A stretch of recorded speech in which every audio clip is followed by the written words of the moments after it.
న్యాయాధిపతుల గ్రంథము 6వ అధ్యాయము. న్యాయాధిపతుల గ్రంథము 6వ అధ్యాయము 1 నుండి 6 వచనాలు చదువుకుందాం. న్యాయాధిపతుల గ్రంథం 6వ అధ్యాయము 1 నుండి 6 వచనాలు మార్చి చదువుకుందాం. ఇశ్రాయేలీయులు యెహోవా దృష్టికి దోషులైనందున యెహోవా 7 ఏండ్లు వారిని మిద్యానీయులకు అప్పగించెను.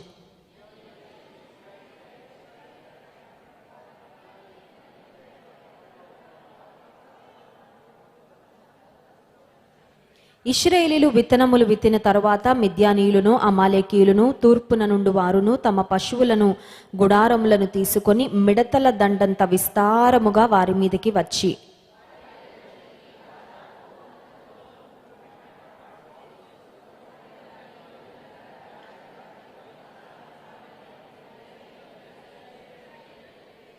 ఐదో వచనం, వారును వారి ఒంటెలను లెక్కలేక ఉండెను.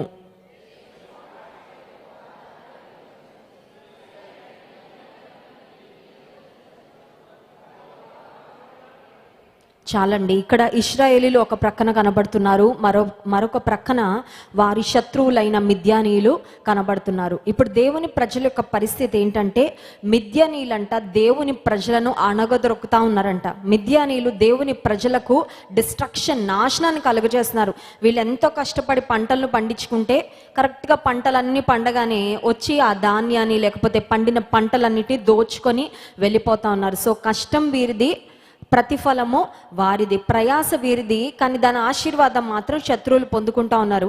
ఇప్పుడు మిద్యానీయులు ఇశ్రాయేలీయుల పైకి వచ్చినప్పుడు వీరి పరిస్థితి ఎలా ఉందంటే, వీరేమో చాలా తక్కువ మందిగా, కొద్ది మందిగా ఉన్నారు. మిద్యానీయులేమో మిడతల దండంత, అంటే ఒక సైన్యం దండెత్తి వస్తే ఎట్లా ఉంటుందో ఇశ్రాయేలీయులు భయముతో వణికిపోతున్న పరిస్థితి. 6వ వచనంలో ఉంది, వారు మిక్కిలి హీన దశకు వచ్చినప్పుడు. ఎవరు మిక్కిలి హీన దశకు వచ్చేసారంటే ఇశ్రాయేలీయులు. కొన్నిసార్లు మన జీవితాల్లో జరిగే పరిస్థితులను బట్టి ఎలా అనిపిస్తుంది అంటే, మనల్ని చూసి మనకే జాలేస్తుంది కదండి. ఏంటి ఇంత భయంకరమైన పరిస్థితి, ఏంటి ఇంత కష్టమేంటి, ఎవరైనా నన్ను చూసారంటే ఈ పరిస్థితిలో నన్ను చూసి జాలి పడతారు అనిపించే స్థితికి ఇశ్రాయేలీయులు దిగజారిపోయారండి. అంత హీన దశకు వారు వచ్చినప్పుడు దేవుని సన్నిధిలో మొరపెట్టారంట. And God had a plan to rescue his people. హీన దశకు, మిక్కిలి హీన దశకు వచ్చినప్పుడు ఇశ్రాయేలీయులు, మాకు సహాయం చేసే దేవుడున్నాడు, మమ్మల్ని విడిపించే దేవుడున్నాడు, మమ్మల్ని తప్పించే దేవుడున్నాడు, మాకు సహాయం ఇచ్చి రక్షణ ఇచ్చే దేవుడున్నాడని దేవుని సన్నిధిలో మొరపెట్టినప్పుడు దేవుడు ఒక ప్రణాళిక కలిగి ఉండి ఆయన ఒక వ్యక్తితో మాట్లాడడం మొదలుపెట్టాడు. ఆ వ్యక్తి పేరు గిద్యోను. న్యాయాధిపతుల గ్రంథము 6వ అధ్యాయంలో దేవుడు గిద్యోనుతో మాట్లాడుతున్న మాటలు చూడండి. 11వ వచనం, యెహోవా దూత వచ్చి అబీయెజ్రీయుడైన యోవాషునకు కలిగిన ఓఫ్రాలోని మస్తకి వృక్షము క్రింద కూర్చుండెను. యోవాషు కుమారుడైన గిద్యోను మిద్యానీయులకు మరుగయుండునట్లు గానుగ చాటున గోధుమలను దుళ్ళగొట్టుచుండగా, దాక్కొని గోధుమలను దుళ్ళగొట్టుకుంటున్నాడు. ఎందుకంటే ఈ గోధుమలు కూడా నా శత్రువుల కంటబడితే ఇవి కూడా నా చేతిలో ఉండనివ్వరు, ఇవి కూడా తీసుకుని వెళ్ళిపోతారని. కొన్నిసార్లు జీవితంలో ఎలా ఉంటుందంటే, కనీసం ఇదన్నా చూసి ఆనందిద్దాంలే, కనీసం ఇదన్నా నాకు మిగిలిందిలే, కనీసం దీంతో అన్న కడుపు నింపుకుందాంలే అనుకుంటే అది కూడా ఏదో ఒక రూపంలో వెళ్ళిపోతూ ఉంటుంది అనమాట. ఏదో మిగిలింది కొంత, దాన్ని చూసైనా ఊరట పొందుదాము, దాన్ని చూసైనా కొంచెం రిలాక్స్గా ఫీల్ అవుదాం అనుకుంటే శత్రువులు వచ్చి దాన్ని కూడా దోచుకొని వెళ్ళిపోతున్న పరిస్థితి. ఇప్పుడు గిద్యోను అనుకుంటున్నాడు, ఈ కొన్ని గోధుమలు కూడా నేను రహస్యంగా దుల్లగొట్టుకొని వీటిని ఇంటికి తీసుకువెళ్ళకపోతే ఇవి కూడా శత్రువుల కంటబడితే ఇవి కూడా నా చేతిలో లేకుండా వెళ్ళిపోతాయి అనే పరిస్థితిలో, ఒక భయంతో, ఒక ఆందోళనతో, ఒక భవిష్యత్తును గురించి ఒక గ్యారంటీ లేని పరిస్థితిలో, ఒక అన్సర్టెనిటీలో ఈ వ్యక్తి ఉండి దుల్లగొట్టుకుంటా ఉంటే గోధుమలను దేవుడు తన దూతను పంపించి పలికిన మాట 12వ వచనం, యెహోవా దూత అతనికి కనబడి, పరాక్రమము గల బలాఢ్యుడా, యెహోవా నీకు తోడయున్నాడని అతనితో అనగా. దేవుడు దూతను పంపించాడు. ఎక్కడి నుంచి పంపించాడు చెప్పాలి. దూతలు ఎక్కడ ఉంటారండి? ప్రక్క ఇంట్లో ఉంటారా? ప్రక్క ఊర్లో ఉంటారా? మనకి బంధువులు ఎవరైనా రావాలంటే ఒక రాత్రంతా ట్రైన్లోనో బస్సులోనో ప్రయాణం చేసుకొని వస్తారు మన దగ్గరికి. అది కూడా కష్టమే, ప్రయాణం చేసుకొని రావడం అంటే ఈజీ కాదు. ఇప్పుడు దేవుని దూత అంటే ఎక్కడి నుంచి దేవుని దూత రావడం జరిగింది? పరలోకము నుండి దేవుడు తన దూతని పంపించాడు, ఒక వర్తమానంతో పంపించాడు. ఈ రోజుల్లో కూడా దేవుడు మనతో మాట్లాడతాడు. కానీ మన కంటికి దూతలు కనబడరు, కానీ దేవుడు తన సేవకుల్ని మన ఎదుట నిలబెట్టి మాట్లాడతాడు. హల్లెలూయా. అది నువ్వు దేవుని మాటగా స్వీకరిస్తే విడుదల నీ స్వంతమే. హల్లెలూయా. ఇప్పుడు దేవుని దూత వచ్చి మాట్లాడితే అది ఎంత షాకింగ్గా, ఎంత సర్ప్రైజ్గా, ఎంత షూర్గా తీసుకుంటారు. ఇప్పుడు దేవుని దూత పరలోకం నుండి వచ్చిందా నా కోసం, నాకు ఈ వర్తమానం చెప్పడానికని దేవుని దూత చాలా మంది వ్యక్తులకు పాత నిబంధనలో, క్రొత్త నిబంధనలో కనబడిన సందర్భాలు చాలా ఉన్నాయండి. సో దేవుని దూత వచ్చి ఏదైనా మాట పలికింది అంటే ఆ మాట ఖచ్చితంగా నెరవేరింది. దేవుడే స్వయాన పంపించారు. దేవుని దూతల వర్తమానం తెచ్చినప్పుడు ఆ వర్తమానాలకి ఏమి కలపలేదు, తీసేయలేదు. కొంతమంది చూడండి, ఈ లెటర్ వెళ్ళి ఇచ్చిరండి అంటే మధ్యలో కొన్ని ఎడిటింగ్లు ఏమన్నా చేస్తారేమో, లేకపోతే అమ్మ గనక కొడుకుని పిలిచి, ఒరే ఇదిగో సున్నుండలు చేశాను, పక్క వీధిలో మీ పిన్ని ఉంది కదా ఇచ్చిరా అంటే వాడు మధ్యలో 2 తినేసి ఆ మిగతావి తీసుకెళ్ళి ఇస్తాడేమో. మధ్యలో వర్తమానాన్ని పంపించేటప్పుడు కానీ, వస్తువుల్ని పంపించేటప్పుడు కానీ గ్యారంటీగా అది వెళ్తుందో లేదో మనకి తెలీదు. ఒకసారి ఒక సహోదరి నా దగ్గరకు వచ్చింది, అమ్మ మా అక్క పలానా గల్ఫ్ దేశంలో ఉంటుంది, కానుక పంపించింది అమ్మ మెడికల్ రీహాబిలిటేషన్ సెంటర్కి అని చెప్పింది. అయితే ఓకే అమ్మ, మీ అక్క పేరు చెప్పండి, మీ అక్క ఫోన్ నంబర్ కూడా ఇవ్వండి, వీలైతే నేను ఫోన్లో తన కొరకు ప్రార్థన చేస్తాను, తన పేరు తన వివరాలు ఇవ్వండి అని చెప్పి తీసుకున్నాక ఈ మాట మీకు చెప్పొచ్చో చెప్పకూడదో తెలియదమ్మా, కానీ చెప్పాలనిపిస్తుంది చెప్తున్నాను. మా అక్క పంపించిన డబ్బులో నేను కొంత నా ఖర్చుల కొరకు వాడేసుకున్నానమ్మా, అందుకని మా అక్కకి మీరు ఫోన్ చేస్తే నేను ఎంత డబ్బులు ఇచ్చానో మాత్రం చెప్పొద్దమ్మా, అది తప్పేం కాదు కదా అని అడుగుతుంది. ఏంటంట, డబ్బట దేవుని పని కొరకని కానుకివ్వమని వాళ్ళ అక్క పంపిస్తే నేను ఇచ్చేస్తాను, ఏం పర్వాలేదని చెప్పిందంట. ఈమెకి ఏదో అవసరం వచ్చి వాడేసుకుందంట. నేను ఎప్పుడైతే ఆమె పేరు ఆమె ఫోన్ నంబర్ ఇవ్వమని అడిగానో, నేనైతే ఏదో ఆమె ఇట్లా చేస్తుందని నేను గెస్ట్ చేసి అడగలేదండి. నాకు సమయం ఉంటే ఆమెకు ఫోన్ చేసి చిన్న ప్రార్థన చేద్దాము, తన కష్టార్జితం దూరదేశంలో కుటుంబాన్ని విడిచిపెట్టి ఆమె సంపాదించుకున్న డబ్బును దేవుని పని కొరకు పంపించింది కదా, చిన్న ప్రార్థన చేద్దామనే ఉద్దేశంతో ఫోన్ నెంబర్ అడిగితే వెంటనే ఆమె అనుకున్నట్టుంది నా బండారం అంతా బయటపడుతుందని. అప్పుడు చెప్తుంది, ఇలా చేశాను కానమ్మా తప్పేం కాదు కదా అనింది. ఇప్పుడు నేను చెప్పాలండి, ఏం కాదమ్మా మంచి పని చేసావు శభాష్ అనాలా అన్నాను. మీరు చేసింది ఖచ్చితంగా తప్పే. ఆమె ఎందుకు పంపించిందో ఆ పని నిమిత్తమే మీరు ఆ డబ్బును తీసుకొచ్చి ఇవ్వాలా, అది తప్పేనమ్మా, వాడేసుకున్నానమ్మా లేదమ్మా నా దగ్గర అంటుంది. నేను అన్నాను, దేవుని సన్నిధిలో క్షమాపణ అడగండి, ఇంకెప్పుడు కూడా అలాంటి పని చేయొద్దు. ఎవరైనా నమ్మి ఒక పని నిమిత్తం మీకు ఏదైనా ధనం పంపిస్తే అది దాని కొరకే మీరు వినియోగించాలి, వేరే విధంగా మీరు వాడడానికి వీలు లేదు అని మాట చెప్పాను. సరే, ఇప్పుడు దేవుని దూత వర్తమానం తీసుకొచ్చిందంటే దేవుని సన్నిధి నుండి ఏమైనా కలిపేసి ఏమైనా తీసేసి ఆ పనులు ఏమైనా చేస్తారండి? దేవుని దూతలు అలాంటి పనులు చేయవు కదా. దేవుని దూత దేవుని వర్తమానాన్ని ఉన్నది ఉన్నట్లుగా తీసుకొచ్చి ప్రకటిస్తూ ఉండేవారు. అందుకని దేవుని దూతలు ప్రవక్తలకు కనబడిన, స్త్రీలకు కనబడిన, పురుషులకు కనబడిన, యవనస్తులకు కనబడిన దేవుని దూత చెప్పిన సమాచారము, చెప్పిన మాట అక్షరాల నెరవేరింది. మరి ఈ రోజుల్లో కూడా దేవుని దూతలు వస్తే ఎంత బాగుండండి. దేవుని దూతలను దేవుడు కూడా మా ఇంటికి పంపిస్తే ఎంత బాగుండు, నాతో మాట్లాడిస్తే ఎంత బాగుండంటే, దేవుడు తన దూతల్ని కాదు కానీ దేవుడు తన వాక్యం ద్వారానే ఈ రోజుల్లో మనతో సూటిగా మాట్లాడుతున్నాడు. హల్లెలూయా. సో దేవుని మాటలు రిసీవ్ చేసుకున్నప్పుడు ఇంతమందితో దేవుడు మాట్లాడుతున్నాడు అన్నట్లు కాదు, కానీ నాతోనే దేవుడు మాట్లాడుతున్నాడు, నా కొరకే ఈ మాటలు అందిస్తున్నాడు అన్నట్లుగా స్వీకరిస్తే ఆ మాటల ద్వారా ఖచ్చితంగా మనకి దీవెన ఉంటుంది. ఇప్పుడు దేవుని దూత పలికిన మాట, పరాక్రమము గల బలాఢ్యుడా యెహోవా నీకు తోడైనాడు. న్యాయాధిపతుల గ్రంథం 6వ అధ్యాయము 12వ వచనం. 13వ వచనంలో గిద్యోను యొక్క జవాబు చూడండి. గిద్యోను, చిత్తము నా ఏలినవాడా, యెహోవా మాకు తోడయుండిన ఎడల ఇదంతయు మాకేల సంభవించెను. యెహోవా ఐగుప్తులో నుండి మమ్మను రప్పించినని చెప్పుచు మా పితరులు మాకు వివరించిన ఆయన అద్భుత కార్యములన్నీయు ఏమాయెను. ప్రశ్నలండి. గిద్యోను మనసులో 2 ప్రశ్నలు ఉన్నాయి. ఎవరిని గురించి ప్రశ్నలు అంటే దేవుని గురించే ప్రశ్నలు. దేవుడు ఉంటే ఎందుకు ఈ పరిస్థితి? దేవుడు అద్భుతాలు చేశాడు, ఆ అద్భుతాలు ఏమైపోయాయి? కొన్నిసార్లు అద్భుతాలు ఒక సీజన్ లాగా ఒక దాని తర్వాత ఒకటి, ఒక దాని తర్వాత ఒకటి జరుగుతూనే ఉంటాయండి మన జీవితంలో. కానీ ఒక సమయం వస్తుంది, అద్భుతాలు ఆగిపోయినట్లు అనిపిస్తుంది, దేవుడు సైలెంట్ అయిపోయినట్లు అనిపిస్తుంది, ప్రార్థనలు వింటున్నారా లేదా దేవుడు అనే అనుమానం కూడా వస్తుంది. ఇప్పుడు గిద్యోను అడుగుతున్నాడు, మా పితరులకు దేవుడు ఎన్నో అద్భుతాలు చేశాడు, ఇప్పుడు అద్భుతాలన్నీ ఏమైపోయినాయి? దేవుడు మాకు తోడై ఉన్నాడని మాకు తెలుసు, కానీ ఆయన మాకు తోడై ఉంటే ఇలాంటి పరిస్థితులు మాకెందుకు వస్తాయి? ఇంకో మాట కూడా అంటున్నాడు చూడండి, 13వ వచనంలో ఆఖరు భాగము, యెహోవా మమ్మును విడిచిపెట్టి మిద్యానీల చేతికి మమ్మును అప్పగించెను అని అతనితో చెప్పెను. ఒక మాటలో చెప్పాలంటే గిద్యోను మనసులో ప్రశ్నలు, గిద్యోను మనసులో నిరుత్సాహము, చాలా కృంగుదల ఉంది. He was so depressed on the inside. దేవుడు మమ్మల్ని విడిచిపెట్టేశాడండి, దేవుడు మమ్మల్ని శత్రువుల చేతికి అప్పగించాడు. దేవదూత నువ్వేమో చాలా పెద్ద పెద్ద మాటలు మాట్లాడుతున్నావు, ఆ మాటలు నాకు సెట్ అవుతాయని అనిపించట్లే. చూడండి, క్లాస్లో ఫెయిల్ అయిపోయినోడిని రాగానే క్లాస్ టాపర్ అని పిలిచామనుకోండి, ఎలా ఉంటుంది? ఏమైనా జోకులు వేస్తున్నారా, నన్ను ఏదైనా సెటైర్లు వేస్తున్నారా నా మీద అని అనిపిస్తుంది కదండి. సబ్జెక్ట్లో ఫెయిల్ అయినోడిని ఓ ఐఏఎస్ ఆఫీసర్ వచ్చాడండి అంటే నా పరిస్థితి ఏంటి, నన్ను పిలుస్తున్న పిలుపు ఏంటి నాకు అర్థం అవ్వట్లేదు.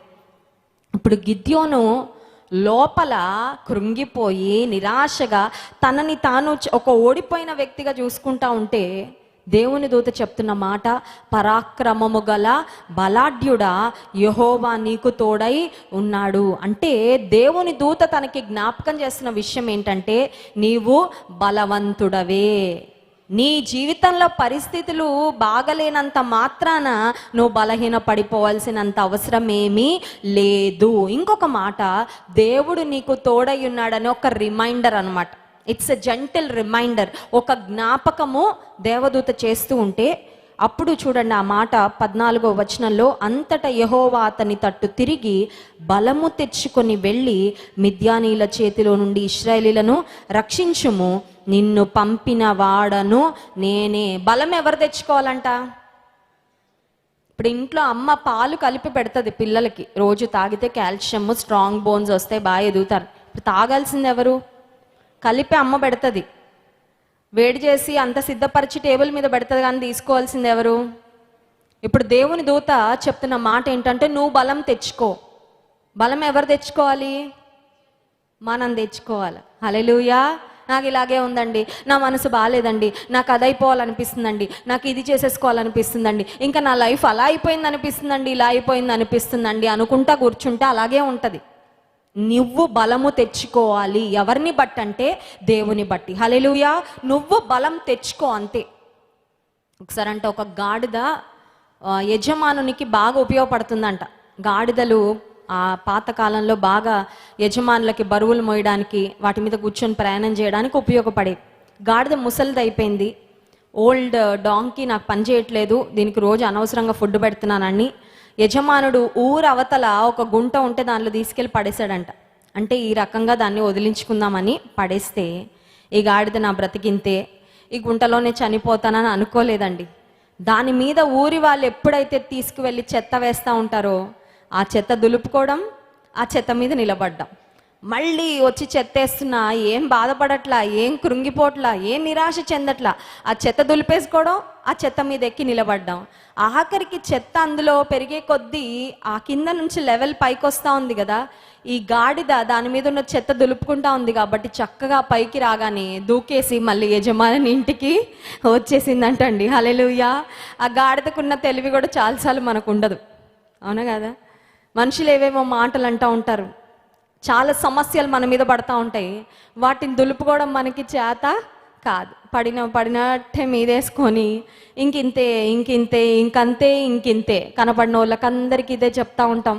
ఇంట్లో ఏ రూమ్లోకి వెళ్ళినా ఇదే మాట్లాడుతూ ఉంటాం. అద్దం ముందు నిలబడినా మన మొహాన్ని చూసి మనం అదే డైలాగులు కొట్టుకుంటూ ఉంటాం.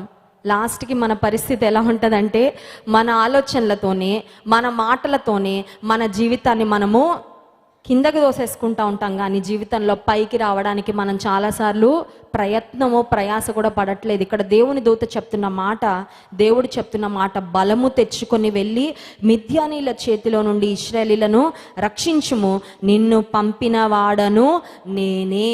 దేవుడి ఉదయకాల సమయంలో ఇక్కడున్న ప్రతి ఒక్కరితో ఇదే మాట చెప్తున్నాడు. ఏమనంటే, బలము తెచ్చుకో. ఎక్కడ ఉంటుంది బలం చెప్పండి? From where can we get strength?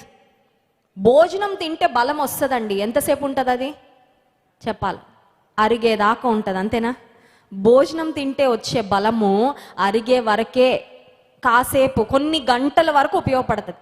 ఆ తర్వాత ఫుడ్ అరిగిపోయిన తర్వాత, అది రక్తంలో కలిసిపోయిన తర్వాత, ఆ ఎనర్జీ అంతా వాడేసిన తర్వాత మళ్ళీ ఏమవుతుంది? మళ్ళీ నీరసం, మళ్ళీ ఆకలి, మళ్ళీ నీరసం, మళ్ళీ ఏదో ఒకటి తీసుకోవాలి. సో ఆహారం వల్ల వచ్చే బలము కొంతవరకే మనకి ఉపయోగపడుతుంది. లేకపోతే ఎక్సర్సైజ్ చేయడం వల్ల వచ్చే స్ట్రెంగ్త్ అనండి, వచ్చే ఫిట్నెస్ అనండి. కానీ శాశ్వతమైన బలం ఎక్కడ దొరుకుతుంది? శాశ్వతమైన శక్తి ఎక్కడ దొరుకుతుంది? నిన్ను జీవితాంతము నడిపించగలిగే బలము నీకు ఎక్కడ దొరుకుతుంది అంటే దేవుని సన్నిధిలోనే. హల్లెలూయా.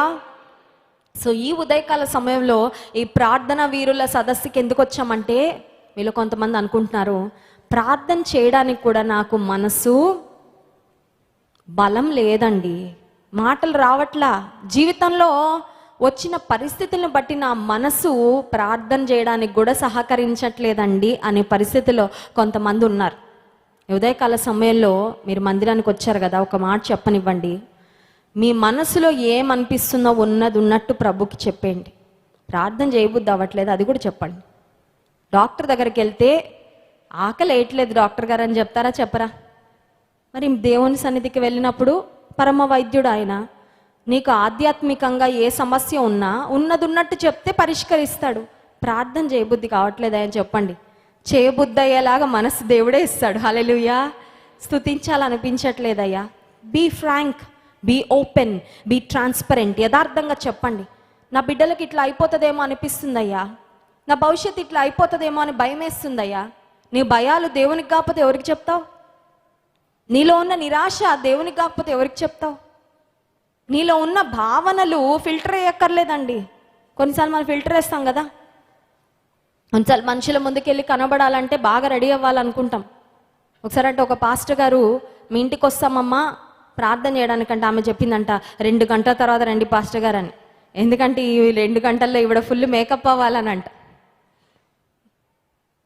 మనుషుల ముందు ఇంత మంచిగా కనబడాలి, నా ఇల్లు మంచిగా ఉండాలా అని చాలా ప్రిపేర్ అయ్యి చాలా పర్ఫెక్ట్గా ప్రజెంట్ అవ్వాలి, ప్రజెంట్ చేసుకోవాలనుకుంటాం, కనపడాలనుకుంటాం. దేవుని ముందు నువ్వు పర్ఫెక్ట్ కనబడక్కర్లేదు, ఎందుకంటే మనం పర్ఫెక్ట్ కాదు. ఇన్ఫ్యాక్ట్ మన ఇంపర్ఫెక్షన్స్ని ఆయన పర్ఫెక్ట్ చేస్తాడు. హల్లెలూయా. మన అపరిపూర్ణతలు ఏవైతే ఉన్నాయో ఆయన సంపూర్ణం చేస్తాడు. కాబట్టి నువ్వు ఎంత ఫ్రాంక్గా, ఎంత ఓపెన్గా, ఎంత యథార్థంగా వెళ్ళి దేవునికి నీ సమస్య చెప్పుకుంటే అంత అద్భుతంగా, అంత చక్కగా, అంత త్వరగా, అంత సూటిగా ఆయన పరిష్కారాన్ని ఇస్తాడు. హల్లెలూయా. వ్యర్థమైన ఆలోచనలు వస్తున్నాయా? ఈ రోజుల్లో యవ్వనస్తులకి పిచ్చి పిచ్చి ఆలోచనలు వస్తున్నాయి, అవునా కదా? It's a big struggle. ఎవరికి చెప్పలేరు, అది ఎవరికి చెప్పలేరు, చెప్పుకోలేని పరిస్థితి. పిచ్చి ఆలోచనలు, మైండ్ పాడైపోతుంది. ఎవరికి చెప్పుకోగలరు? దేవునికి చెప్పుకోవెళ్ళి, దేవా నాకు మంచి ఆలోచనలు. కొన్నిసార్లు ద్వేషం వచ్చేస్తూ ఉంటుంది లోపల నుంచి. ఎవరో మనకేదో అపకారం చేస్తారు, మళ్ళీ అపార్థం చేసుకుంటారు, మనకేదో చెడ్డ పేరు తీసుకురావాలని ఏదో చెడు ప్రచారాలు చేస్తూ ఉంటారు. వాళ్ళ మీద లోపల నుండి ఏదో ద్వేషం బయలుదేరిపోద్ది. ఏం చేయాలి? దేవునికి చెప్పాలా, అయ్యా ద్వేషం వచ్చేస్తుంది అయ్యా, ఈ ద్వేషం నేను కంట్రోల్ చేసుకోలేకపోతున్నా, ఏముందో అది చెప్పు తండ్రికి. తండ్రి అర్థం చేసుకుంటాడు. హల్లెలూయా. ఈ ప్రార్థన వీరుల సదస్సుకి ఎందుకు వచ్చామంటే, పరమ తండ్రి ఎదుట ఉన్న స్థితి ఉన్నట్టు చెప్పడానికి ఆయనకు అన్నీ తెలుసు. కానీ నువ్వు నోరు తెరిచి చెప్తే ఆయన నీకు సంపూర్ణమైన సహాయాన్ని అనుగ్రహిస్తాడు. హల్లెలూయా. ఇప్పుడు దేవుని దూత చెప్తున్న మాట, బలము తెచ్చుకొని వెళ్ళి మిద్యానీల చేతిలో నుండి ఇశ్రాయేలీయులను రక్షింపుము, నిన్ను పంపిన వాడను నేనే అనగానే ఇప్పుడు ఈయనకు మళ్ళీ కొన్ని మాటలు వస్తున్నాయి. చూడండి 15వ వచనం. అతడు చిత్తము నా ఏలినవాడా, దేని సహాయము చేత నేను ఇశ్రాయేలీయులను రక్షింపగలను? నా కుటుంబము మనష్షే గోత్రములో ఎన్నికలేనిదే, నా పితరుల కుటుంబంలో నేను కనిష్ఠుడనై ఉన్నానని ఆయనతో చెప్పెను. అందుకు యెహోవా ఆయననేమి. ఇప్పుడు దేవుడు బలం తెచ్చుకొని వెళ్ళు గిద్యోను, నీకు జయమిస్తానంటే నాకు ప్రూఫ్ కావాలయ్యా అంటున్నాడు. ఇప్పుడు పరీక్షకి వెళ్ళి పరీక్ష రాయకుండా నేను పాస్ అవుతానని ప్రూఫ్ ఇవ్వమంటే ఎవరిస్తారండి? ఇప్పుడు గిద్యోనుకి ఉన్న అవిశ్వాసం ఎలా ఉందంటే, నమ్మలేకపోతున్నాడు. దేవుడు మిద్యానీయుల మీద తనకి విజయం ఇస్తాను అని నమ్మలేని స్థితిలో నేను వెళ్ళి పోరాడాలంటే నాకు కొంచెం ప్రూఫ్ ఇవ్వయ్యా. నా కుటుంబం చాలా least. He was trying to tell God that he is an ordinary man, common person అయ్యా. నేను మా ఇంట్లోనే చివరి వాడిని. ఇంట్లో చివరి వాళ్ళు ఏ బాధ్యతలు తీసుకోరు చూడండి, అన్ని బాధ్యతలన్నీ పెద్దోళ్ళ మీద ఉంటాయి. బరువులన్నీ పెద్దోళ్ళు మోసేస్తూ ఉంటారు, చిన్నోళ్ళు ఏమో లైట్గా బరువులు లేకుండా తిరుగుతూ ఉంటారు హ్యాపీగా. వాళ్ళకి ఏ బరువులు పెట్టరు, వాళ్ళకి బాధ్యత కూడా చాలాసార్లు తెలియదు. ఇప్పుడు ఇతను అంటున్నాడు, నా ఇంట్లో నేను కనిష్ఠుడనయ్యా, నా ఇంట్లో నన్ను ఎవరు పెద్దగా లెక్క చేయరు, నాకెవరు పెద్ద ఇంపార్టెన్స్ ఎవరు, అందరు పక్కపో అంటారు నన్ను. నా ఇల్లు, నా కుటుంబము, నా ఇంటి పేరు చాలా లీస్ట్ అయ్యా. ఇప్పుడు నన్ను వెళ్ళమంటావా యుద్ధానికి, నాకు జయం వస్తుందా అంటే 16వ వచనం చూడండి. అందుకు యెహోవా, అయిననేమి నేను నీకు తోడయుందును గనుక ఒకే మనుష్యుని హతము చేసినట్లు మిద్యానీలను నీవు హతము చేయుదువని సెలవిచ్చెను. హల్లెలూయా. ఉదయకాలం మీరు కూడా అంటున్నారేమో గిద్యోన్ లాగా 1,00,000 కారణాలు చెప్తున్నారేమో దేవునికి. ఈ పరిస్థితి నుండి నేను విడుదల పొందాలంటే నాకు ఈ కష్టం ఉందయ్యా, ఈ ఇబ్బంది ఉందయ్యా, పలానా వాళ్ళు అడ్డుపడుతున్నారయ్యా, పలానాది ప్రాబ్లం అయ్యా, పలానా ప్రాబ్లం అయ్యా అని నువ్వు దేవునికి 100 ప్రాబ్లంలు చెప్పినా దేవుడు ఒకటే మాట అంటాడు, అయితే ఏంటంటాడు. హల్లెలూయా. అర్థమవుతుందండి. దేవుడు తన కార్యాలు నెరవేర్చాలనుకుంటే మన వైపు నుండి ఎన్ని హర్డల్స్ ఉన్నా, మన వైపు నుండి ఎన్ని ప్రాబ్లమ్స్ ఉన్నా, ఎన్ని అవాంతరాలు ఉన్నా వాటన్నిటిని అధిగమించి ఆయన తన శక్తి కలిగిన కార్యాలు జరిగిస్తాడు. హల్లెలూయా. ఇప్పుడు దేవుడు చెప్తున్న మాట, అయిననేమి, దట్స్ ఓకే, ఏం పర్వాలేదు గిద్యోను, నేను నీకు తోడయుందును గనుక ఒకే మనిషిని హతము చేసినట్లు నీవు హతం చేస్తావు. ఇది అయిన తర్వాత దేవుడు గిద్యోను యుద్ధానికి వెళ్ళక మునుపు గిద్యోనుకు ఒక ప్రిపరేషన్ ఇచ్చాడండి, ఒక సిద్ధపాటు ఇచ్చాడు. ఒక విషయం గుర్తుపెట్టుకోవాలి, మనం బహిరంగమైన జీవితంలో విజయాలు పొందాలని అనుకుంటాము. బహిరంగ జీవితంలో విజయాలు పొందడానికి మునుపు అంతరంగ జీవితంలో దేవుడు ఒకటి కోరుకుంటా ఉంటారు, అది మర్చిపోతాం. Before we go into public and fight and get victory, God wants us to do something in private. ఎవ్వరు చూడనప్పుడు మనము దేవునికి మనకి మధ్యలో ఉన్న కొన్ని కార్యాలు చేయాలి అని దేవుడు ఆశపడతాడు. చూడండి, న్యాయాధిపతుల గ్రంథము 6వ అధ్యాయంలో 25వ వచనము 26వ వచనం చదువుదాం. మరియు ఆ రాత్రి అందే యెహోవా నీ తండ్రి కోడెను అనగా 7 ఏండ్ల 2వ ఎద్దును తీసుకొని వచ్చి నీ తండ్రి కట్టిన బయలు యొక్క బలిపీఠమును పడగొట్టి దానికి పైగా ఉన్న దేవతా స్తంభమును నరికి వేసి తగిన ఏర్పాటుతో ఈ బండ కొనను నీ దేవుడని యెహోవాకు బలిపీఠము కట్టి ఆ 2వ కోడెను తీసుకొని వచ్చి నీవు నరికిన ప్రతిమ యొక్క కర్రతో దహన బలి అర్పించుమని అతనితో చెప్పెను. ఇక్కడ 2 మాటలు కనబడుతున్నాయండి 25వ వచనంలో. ఒక మాట పడగొట్టి, 2వ మాట నరికి వేసి. Destroy, demolish, damage. దేవుడు కొన్ని నువ్వు తీసేయాలి గిద్యోను అని చెప్తున్నాడు. నువ్వు బయటకు వెళ్ళి యుద్ధం చేస్తావు, నీకు యుద్ధంలో నేను జయం ఇస్తాను, కానీ నువ్వు యుద్ధం చేయడానికి ముందు కొన్నిటిని నువ్వు నాశనం చేయాలి, కొన్ని నువ్వు నరికి వేయాలి, కొన్నిటిని నువ్వు తొలగించాలి. ఏంటవి అంటే బయలు దేవత స్తంభాలను, బయలు యొక్క బలిపీఠాన్ని గిద్యోను తన ఇంట్లో పెట్టుకున్నాడు అంటండి. దేవుని ఆరాధిస్తున్నానని చెప్పుకుంటున్న గిద్యోను ఇంటిలోనికి దేవునికి అయిష్టమైన విగ్రహాలు వచ్చేసాయి.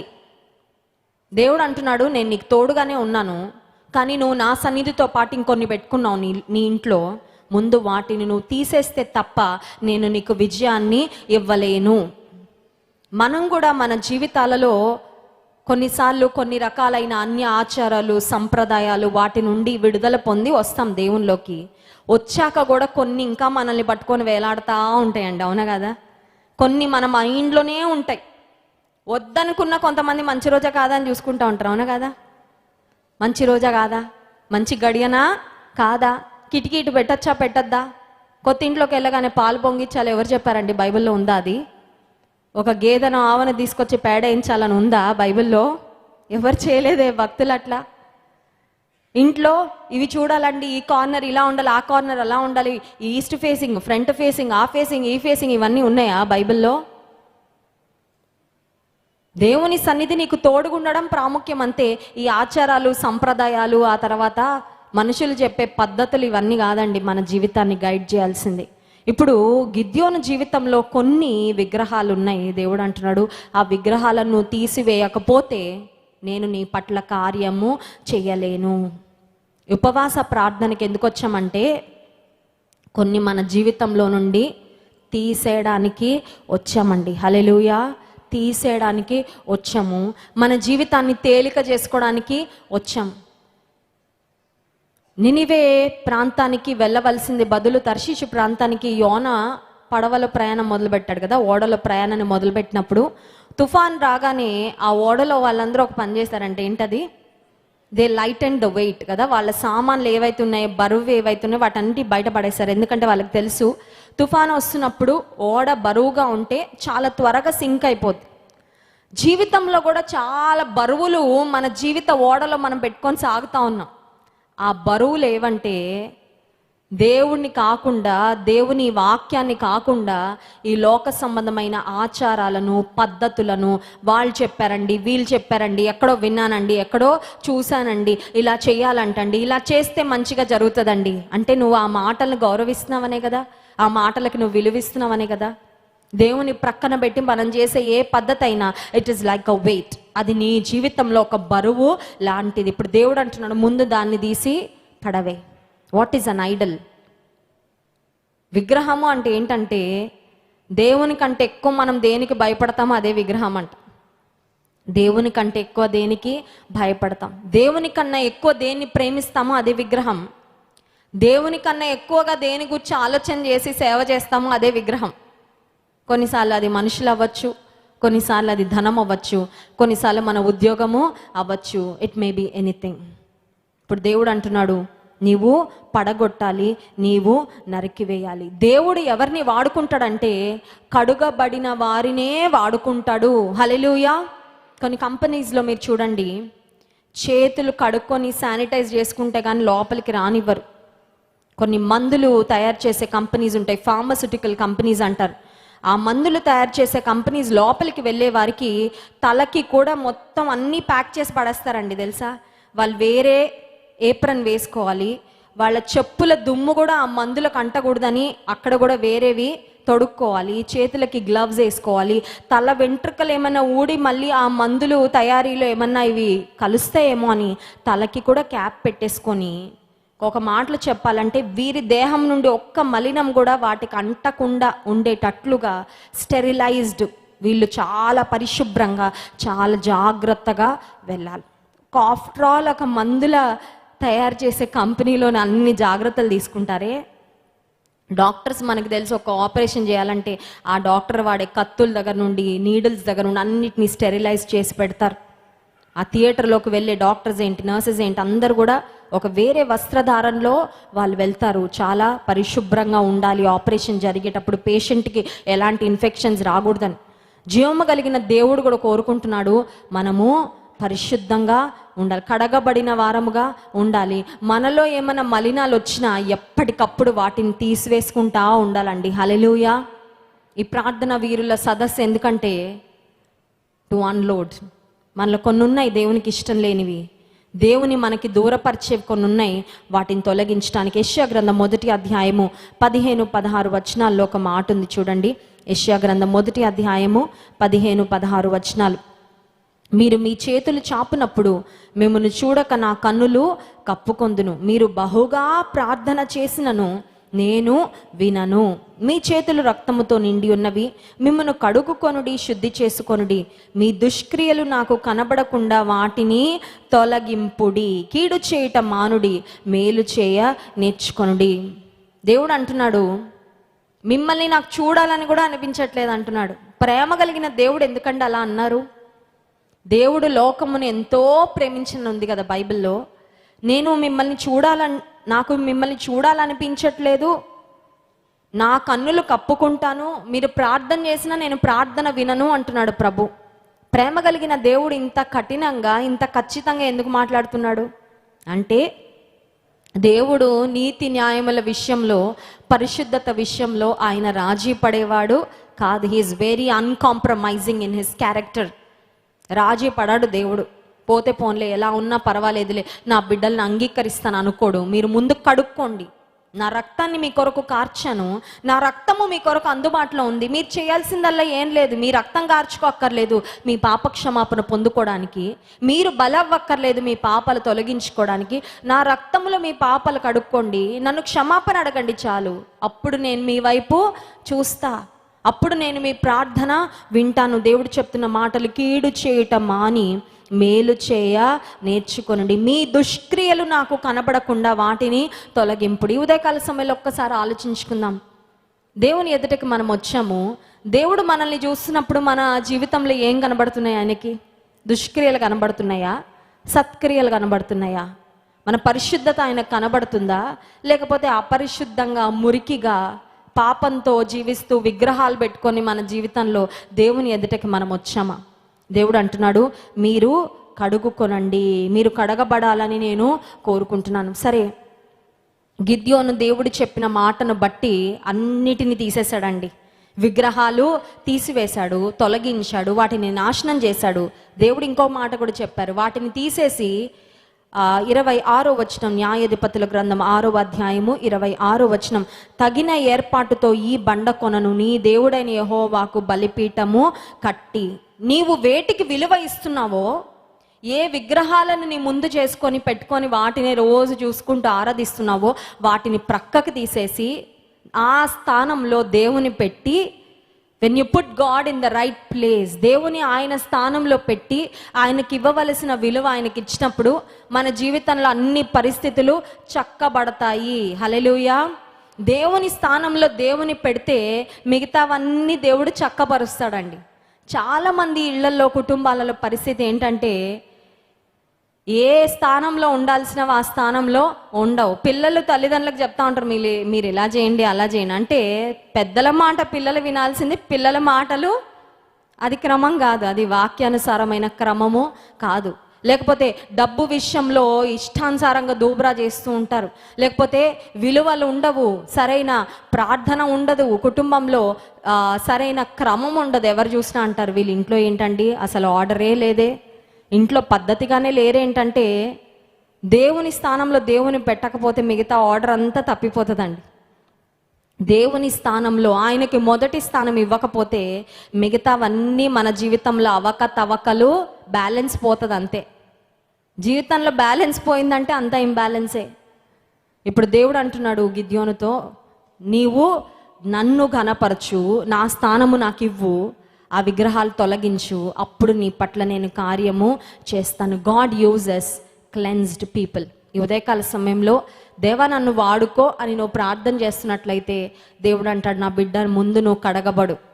If you are not cleansed I cannot use you. నీవు కడగబడకపోతే నేను నిన్ను వాడుకోలేను. ఆ కార్యం చేసిన తర్వాత మనకు తెలుసు, ఇవంతా చెప్పడానికి సమయం లేదు, కానీ అనేక వేల మంది ఇశ్రాయేలీలు మిద్యానీయుల మీద యుద్ధం చేయడానికి వెళ్ళాలనుకున్నప్పుడు దేవుడు అంటాడు, ఒక టెస్ట్ పెట్టమంటారు. ఆ టెస్ట్ పెట్టిన తర్వాత కేవలం 300 మందితో మిడతల దండంత విస్తారమైన మిద్యానీయులపై దేవుడు తన ప్రజలకు జయము అనుగ్రహిస్తాడు. హల్లెలూయా. దేవునికి సంఖ్యతో పని లేదండి. God does not look at majority. చాలాసార్లు అనుకుంటా, ఇంతమంది ఉంటేనే, నాకు ఇంతమంది లేరండి బంధువులు, నాకు కొంతమందే ఉన్నారు, ఏం పర్వాలేదు, దేవునికి సంఖ్యతో పని లేదు. ఇంత డబ్బు లేదండి, నాకు ఇంతే ఉంది, ఏం పర్వాలేదు, దాని మీద దేవుని ఆశీర్వాదం ఉంటే చాలు. నాకు ఇంత ఆరోగ్యం లేదండి, ఇంతే ఉంది, ఉన్న ఆరోగ్యంతోనే దేవుని కొరకు రా, దేవుని సన్నిధికి రా, దేవుని సన్నిధిలో మోకాలే, ఉన్నదాన్ని దేవుడు అభివృద్ధి పరిచి ఆశీర్వదించి అధికం చేస్తాడు. హల్లెలూయా. కొంతమంది అంటారు, 10,000 రూపాయలు ఇవ్వాలని ఉందండి కానుక, కానీ నా జీతమే 10,000 రూపాయలండి. దేవుడు అంటాడు, ముందు నీకు ఎంత ఉందో దానితో నన్ను గణపరచడము ప్రారంభించు. మరి కొంతమంది అంటారు, మా ఇంట్లో ఇంత పెద్ద పెద్ద గదులు ఉంటాయండి, ఒక గదిని ప్రార్థనా గదిగా పెట్టేద్దాం అనుకుంటున్నానండి. దేవుడు అంటాడు, నీకున్న ఒక్క గదిలో ఒక మూలకెళ్ళి నువ్వు ప్రార్థన చేయి. Keep it as a prayer corner. నువ్వు ప్రార్థన చేసుకోవడానికి ఒక మూలని ఇంట్లో ప్రతిష్ఠించుకో. శాస్త్రవేత్తలు ఏమంటారంటే, ఏదైనా ఒక పనిని కాన్సన్ట్రేషన్తో చేయాలంటే దాని కొరకు ఒక స్థలాన్ని ఏర్పాటు చేసుకోవాలంట. కొంతమంది చూడండి, ఒక్కొక్కసారి ఒక్కొక్క దగ్గర మోకాళ్ళు వేస్తూ ఉంటారు ప్రార్థన చేయడానికి. అట్లానే మందిరంలో నా చైర్ ఎప్పుడు అదే అండి, అక్కడికి ఎవరైనా వచ్చి కూర్చుంటే వాళ్ళతో ఫైటింగ్ చేస్తాను అనొద్దండి. ఇంటి దగ్గర సంగతి చెప్తున్నా. ఇక్కడ మనం రిజర్వ్ చేసుకుంటే కష్టం, ఎందుకంటే కొన్ని వేల మంది దేవుని సన్నిధానానికి ప్రతి ఆదివారం వస్తుంటారు. మీ ఇంటి దగ్గర find a corner, find a time. మీ ఫోన్లో ఒక రిమైండర్ పెట్టుకోండి. ప్రతిరోజు ఈ సమయానికి ప్రార్థన సమయం రిమైండర్ మనం పెట్టుకుంటాం కదా, ఉదయం నిద్ర లేవడానికి పెట్టుకుంటాం కదండి, అలారం పెట్టుకుంటాము. అలాగే ప్రార్థన కొరకు ఒక రిమైండర్ పెట్టుకోండి. ఆ టైంకి మీరు వెళ్ళి ఇంటిలో ఒక మూల, ఒక స్థలంలో, ఒక నిర్దిష్టమైన సమయంలో మీరు వెళ్ళి ప్రార్థనలో గడపాలి. దేవునితో అనుదినము సహవాసం చేస్తూ ఉంటే ఆటోమేటిక్గా మన జీవితంలో అద్భుతాలు జరుగుతూనే ఉంటాయి. హల్లెలూయా. ఈ రోజుల్లో అనేక మంది క్రైస్తవుల జీవితాలలో శక్తి కలిగిన కార్యాలు ఏమీ జరగట్లేదు. చాలా బలహీనులుగా, ఓడిపోయిన వారిగా, ఇందాక మనం చదివినట్లు మిద్యానీయులు ఇశ్రాయేలీలను మొత్తానికే అణగద్రొక్కుతా ఉన్నారంట. ఇశ్రాయేలీల యొక్క శ్రమనంతా దోచుకొని వెళ్ళిపోతా ఉన్నారు. వారు మౌనంగా ఉండకుండా దేవుని సన్నిధిలో మొరపెడితే దేవుడు మౌనముగా లేడు. దేవుడు తన పట్ల, ప్రజల పట్ల మౌనంగా ఉండేవాడు కాదు. హల్లెలూయా. నువ్వు నమ్ముతున్నావా అది?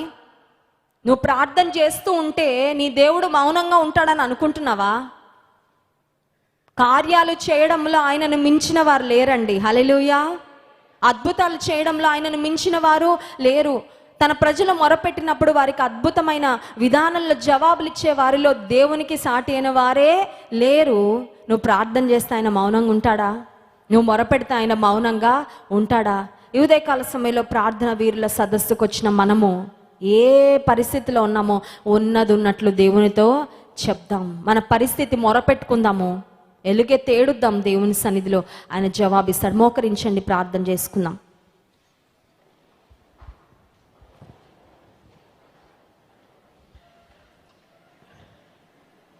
గిద్యోను దేవునితో చెప్తున్న మాట, అయ్యా నువ్వు చేసిన అద్భుత కార్యాలు ఏమయ్యాయి?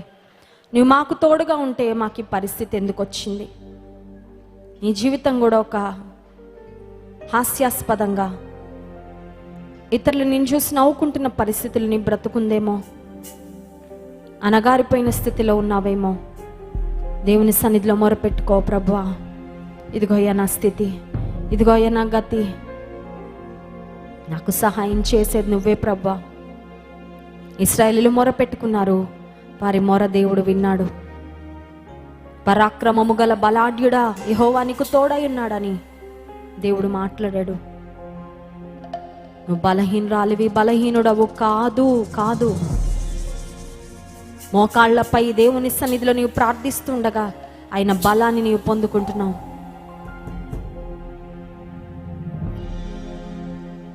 విన్నపాలు విను దైవమా,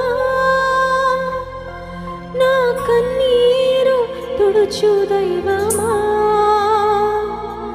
స్వస్థతనిచ్చు దైవమా, స్తోత్రము యేసయ్యా, నీకే స్తోత్రము యేసయ్యా.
పరిశుద్ధుడా, మహోన్నతుడా, ఘనమైన మా దేవానికి స్తోత్రాలు.